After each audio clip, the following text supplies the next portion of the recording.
অসম ভীম সেনাৰ উদ্যোগত কপহুৱা যুৱ সমাজৰ সহযোগত লখিমপুৰ জিলা কেবি ৰোডৰ কপহুৱা বজাৰ তিনিআলিত গণশিল্পী স্বৰ্গীয় ৰাজীৱ শদিয়ালৈ শ্ৰদ্ধাঞ্জলি অনুষ্ঠানৰ আয়োজন কৰা হয়। এই অনুষ্ঠানত বীৰ লাচিত সেনাৰ কেইবাজনো বিষয়ববীয়াৰ লগতে কেইবাজনো সমাজকৰ্মীৰ লগতে সমাজৰ গণ্যমান্য ব্যক্তিসকল উপস্থিত থাকে। এই অনুষ্ঠানতে কেইবাজনো বিশিষ্ট ব্যক্তিক সম্বৰ্ধনা জনোৱা হয়। অনুষ্ঠানটো ৰাজীৱ শদিয়াৰ গীতেৰে জীপাল কৰি তোলা হয়।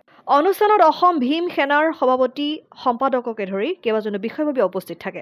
এজন অসমীয়াৰ আচলতে স্বাভিমানী অসমীয়াৰ বুকুৰ শিল্পী, বুকুৰ আপোন শিল্পী প্ৰয়াত ৰাজীৱ শদিয়া, ৰাজীৱ গগৈদেৱ আমাৰ মাজৰ পৰা গুচি গ'ল।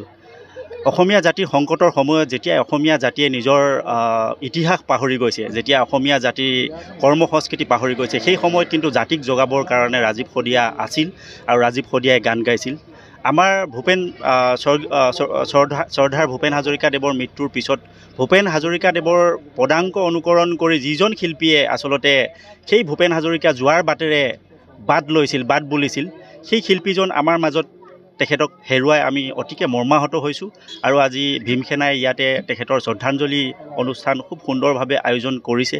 আৰু তেখেত ইয়াতে বীৰ লাচিত সেনা অসমেও আমি কোৱা কথাৰ আঁত ধৰি তেওঁলোকে প্ৰতিশ্ৰুতি প্ৰদান কৰিছে যে এই শিল্পীজনক তেওঁলোকে চিৰযুগমীয়া কৰিবৰ কাৰণে, জীয়াই ৰাখিবৰ কাৰণে তেখেতৰ যিসমূহ গীত আছে, এই গীতসমূহৰ ওপৰত তেওঁলোকে প্ৰতি বছৰতে প্ৰতিযোগিতা আয়োজন কৰিব আৰু এই গীতসমূহ মানে জীয়াই ৰাখিব বুলি তেওঁলোকে যি প্ৰতিশ্ৰুতি প্ৰদান কৰিছে, নথৈ আমি আনন্দিত হৈছোঁ।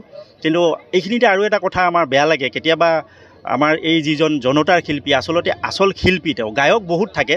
আমি দেখিছোঁ যে বিভিন্ন ধৰণৰ বিহু ফাংচনত কিছুমান গায়ক আহে, 80 লাখলৈকে পইচা লৈ তেওঁলোকে মঞ্চত গীত পৰিৱেশন কৰে, ডাঙৰ ডাঙৰ গায়ক বুলি পৰিচয় দিয়ে। বিভিন্ন ধৰণৰ মেডিয়ায়ো তেওঁলোকক এটা ঠাই দি তেওঁলোকক উচ্চ শিখৰত তেওঁলোকক বহাই লয়। কিন্তু তাৰ বিপৰীতে তেওঁ সোঁতৰ বিপৰীতে গৈ ৰজাঘৰীয়াৰ যি সন্ত্ৰাস, এই সন্ত্ৰাসৰ বিপৰীতে তেওঁ যি ৰজাঘৰক সকীয়াই তেওঁ গীত লিখিছিল, জনতাক জগাবৰ কাৰণে, অসমীয়া জাতিক জগাবৰ কাৰণে যিদৰে গীত লিখিছিল, যেতিয়াই অসমীয়া জাতি সংকটত পৰে সেই সময়ত যেনেদৰে ভূপেন হাজৰিকাই অসমীয়া জাতিক জগাবৰ কাৰণে গান তেওঁ ৰচনা কৰি অসমীয়া জাতিক জাগ্ৰত কৰি তোলে, জাগ্ৰত প্ৰহৰী হিচাপে তেওঁ কাম কৰে। সেই পদকে অনুসৰণ কৰি ৰাজীৱ শদিয়াই অসমীয়া জাতিক জগাবৰ কাৰণে তেওঁ যিবোৰ গান লিখিছে, সেই গানবিলাক শুনিলে সঁচাকৈ অসমীয়া জাতিৰ তেজত পিৰপিৰণি উঠে। আচলতে ৰাজীৱ শদিয়াক লৈ পিনি কিছু বিতৰ্ক মাজতে ডাঙৰ শিল্পীয়ে কৰা শুনিছোঁ। লখিমপুৰৰ পৰা ৰাহানুদ্দিন আহমেদৰ ৰিপৰ্ট, অসম আদিত্য।